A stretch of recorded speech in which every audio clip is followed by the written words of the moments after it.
Hello students, আজকে আমরা এই ভিডিওতে অষ্টম শ্রেণীর প্রথম পর্যায়ক্রমিক মূল্যায়নের ভূগোলের এক নমুনা প্রশ্নপত্র আলোচনা করব। এর পূর্বে আমরা সেট 1 নিয়ে আলোচনা করে ফেলেছি, তাই সেই ভিডিওটি দেখে না থাকলে অবশ্যই প্লেলিস্টে গিয়ে ভিডিওটি দেখে নাও। কারণ এই সাজেশনগুলো যদি তোমরা ফলো করো তাহলে পরীক্ষাতে অবশ্যই এখান থেকে কমন পেয়ে যাবে, তাই ভিডিওগুলি মনোযোগ সহকারে দেখতে থাকো। তো তোমাদের পরীক্ষা হবে 30 নম্বরের এবং সময় থাকবে 1 ঘন্টা। তো তোমাদের জন্য খুব গুরুত্বপূর্ণ একটি সাজেশন রেডি করেছি, সাজেশনটি তোমরা মনোযোগ সহকারে দেখতে থাকো। এখান থেকে বলেছে সঠিক উত্তরটি নির্বাচন করো, যে কোনো 6 নাম্বার। প্রথম প্রশ্ন, তরল মাধ্যমে প্রবাহিত হতে পারে না এল তরঙ্গ, পি তরঙ্গ, এস তরঙ্গ। তো সঠিক উত্তর এস তরঙ্গ বা সেকেন্ডারি ওয়েভ। এটি তরলের মধ্য দিয়ে প্রবাহিত হতে পারে না, কিন্তু পি তরঙ্গ তরল এবং কঠিন গ্যাসীয় সবের মধ্য দিয়েই যেতে পারে। পরের প্রশ্ন, ভূত্বকের বেশিরভাগ অংশ জুড়ে আছে কার্বন ডাই অক্সাইড, অক্সিজেন এবং হাইড্রোজেন। তো সঠিক উত্তর অক্সিজেন। পরের প্রশ্ন, পৃথিবী পৃষ্ঠের গড় তাপমাত্রা হলো 11 degree Celsius, 28 degree Celsius, 15 degree Celsius. তো সঠিক উত্তর 15 ডিগ্রি সেলসিয়াস।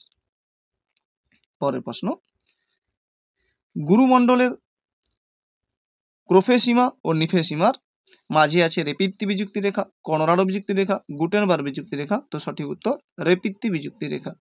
পরের প্রশ্ন, মহাদেশীয় ভূত্বক ব্যাসল্ট, ডোলেরাইট, গ্রানাইট শিলা দ্বারা গঠিত। তো সঠিক উত্তর গ্রানাইট শিলা দ্বারা গঠিত।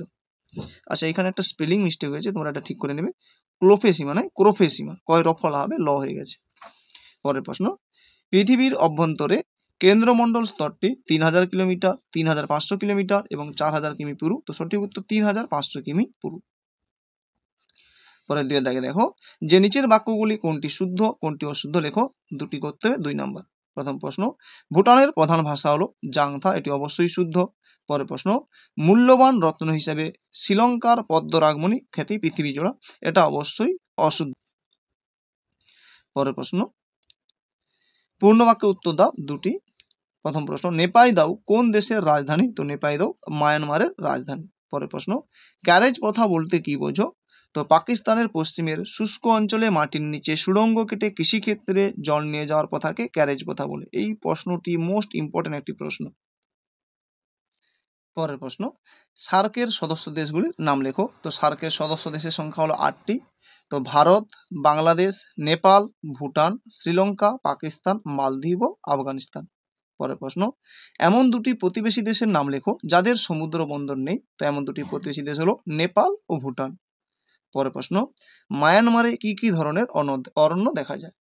তো উত্তরটি দেখো, মায়ানমারে নানা ধরনের অরণ্য দেখা যায়। গর্জন, চাপলাস, মেহগিনির মতো চিরসবুজ বৃক্ষ, অর্জুন, শাল, সেগুনের মতো পর্ণমোচী বৃক্ষ, আবার ঢেউ খেলানো তৃণভূমিও লক্ষ্য করা যায়। পরের প্রশ্ন, সার্ক গঠনের উদ্দেশ্য কি। তো সার্ক গঠনের প্রধান উদ্দেশ্য হলো ভারত ও তার প্রতিবেশী দেশগুলোর মধ্যে শান্তি, স্থায়িত্ব ও অর্থনৈতিক উন্নতি সাধন করা। পরে দেখো 4 দাগে, নিচের প্রশ্নগুলির সংক্ষিপ্ত ব্যাখ্যামূলক উত্তর লেখো, যে কোনো দুটি, 3 × 2 অর্থাৎ 6 মার্ক। প্রথম প্রশ্ন, উদাহরণসহ আগ্নেয়গিরির শ্রেণীবিভাগ করো।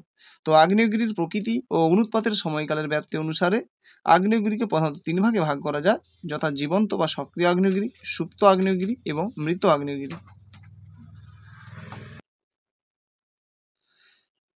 4 দাগে, নিচের প্রশ্নগুলির সংক্ষিপ্ত ব্যাখ্যামূলক উত্তর দাও, যে কোনো দুটি, 3 × 2 অর্থাৎ 6 মার্ক। প্রথম প্রশ্ন, উদাহরণসহ আগ্নেয়গিরির শ্রেণীবিভাগ করো।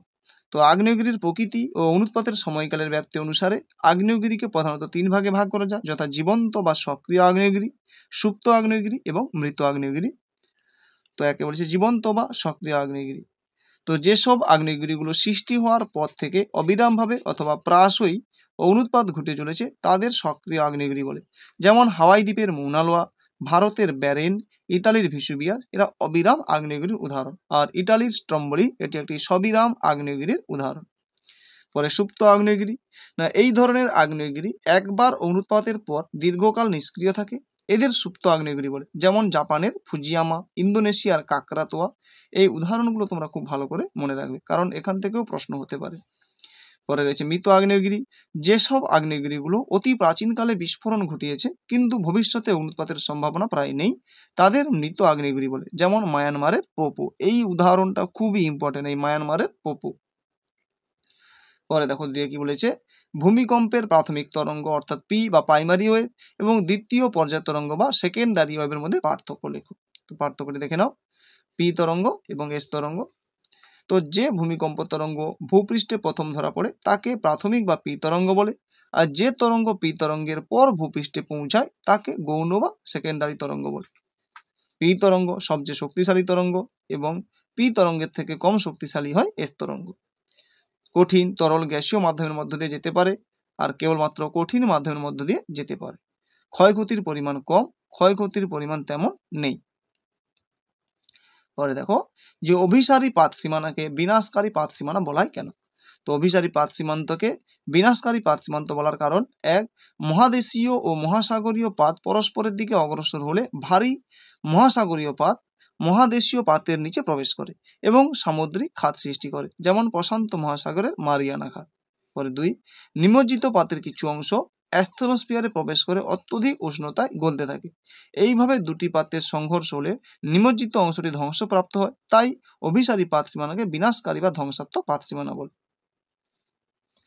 পরে রয়েছে দেখো যে হঠাৎ ভূমিকম্প শুরু হলে এমন পরিস্থিতিতে তুমি প্রথমে কি কি করবে? তো এক, ভূমিকম্পের সময় ঘরের ভিতরে থাকলে তৎক্ষণাৎ বাড়ির বাইরে বেরিয়ে আসা উচিত। দুই, পাকা বাড়ির দেওয়াল, সরু পথ, বড় গাছ, বিদ্যুতের তার থেকে দূরে খোলা জায়গায় থাকা উচিত। তিন, ভূমিকম্পের সময় কোনো বিল্ডিং এর উঁচু তলায় থাকলে দরজা বা জানালা দিয়ে লাফ না দিয়ে খোলা দরজার কাছে দাঁড়িয়ে থেকে সময় মতো বাইরে বেরিয়ে আসতে হবে। চার, চলন্ত গাড়িতে থাকলে গাড়ি থামিয়ে কোনো ফাঁকা স্থানে আশ্রয় নিতে হবে। পাঁচ, বাড়ির পোষা জন্তুদের বেঁধে রাখা উচিত নয়, অর্থাৎ তাদের ছেড়ে দিতে হবে। পাঁচে কি বলছে দেখো, নিচের প্রশ্নগুলোর উত্তর লেখো, যে কোনো দুটি, 5 দুগুণে 10। প্রথম প্রশ্ন, উৎপত্তি অনুসারে আগ্নেয় শিলার শ্রেণীবিভাগ করো। তো এই প্রশ্নটি তোমাদের পরীক্ষায় আসার চান্স 99%।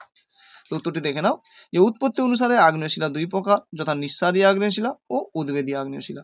নিঃসারী আগ্নেয় শিলা ভূ অভ্যন্তরের প্রচন্ড চাপে উত্তপ্ত গলিত ম্যাগমা ভূত্বকের কোনো দুর্বল ফাটলের মধ্য দিয়ে ভূপৃষ্ঠের বাইরে এসে শীতল ও কঠিন হয়ে যে আগ্নেয় শিলা সৃষ্টি করে তাকে নিঃসারী আগ্নেয় শিলা বলে, যেমন ব্যাসল্ট, অবসিডিয়ান। আর উদ্বেদী আগ্নেয় শিলা ভূ অভ্যন্তরে গলিত ম্যাগমা ভূত্বকে দুর্বল ফাটল বা ছিদ্রের মাধ্যমে ভূপৃষ্ঠে পৌঁছতে না পেরে ভূ অভ্যন্তরেই ধীরে ধীরে শীতল ও কঠিন হয়ে যে শিলা সৃষ্টি করে তাকে উদ্বেদী আগ্নেয় শিলা বলে, যেমন গ্রানাইট, ডোলেরাইট।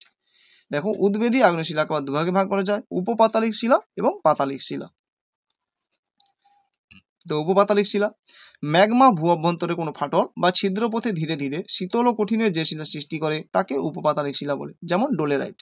এবং পাতালিক শিলা ম্যাগমা ভূ অভ্যন্তরের একেবারে তলদেশে অতি ধীরে ধীরে শীতল ও কঠিন হয়ে যে শিলা সৃষ্টি করে তাকে পাতালিক শিলা বলে, যেমন গ্রানাইট শিলা।